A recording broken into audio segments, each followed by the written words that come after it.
नमस्ते दोस्तों। आज मैं आपको खांसी का इंस्टेंट इलाज बताने जा रहा हूं, जिसे इंग्लिश में कफ भी कहते हैं। केवल 2 ही चीज़ों से आप अपनी खांसी को तुरंत ठीक कर सकते हैं। इसके लिए हमें चाहिए काली मिर्च और छोटी इलायची। केवल इन 2 ही चीज़ों से आप अपनी खांसी को तुरंत ठीक कर सकते हो। ये है काली मिर्च, होल ब्लैक पेपर।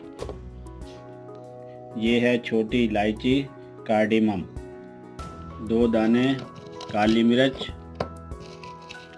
और 1 छोटी इलायची।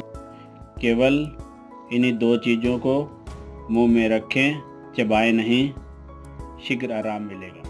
केवल इन 2 चीज़ों से ही आप अपनी कफ को ठीक कर सकते हैं। अगर आपको कोई पुरानी से पुरानी खांसी है, आपको उसका इलाज मैं अपनी अगली वीडियो में बताऊंगा।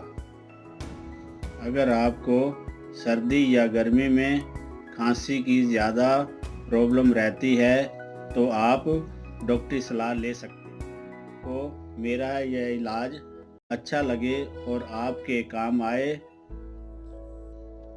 तो मेरी वीडियो को लाइक ज़रूर करें और ऐसी ही वीडियो देखने के लिए मेरे चैनल को सब्सक्राइब ज़रूर करें। धन्यवाद।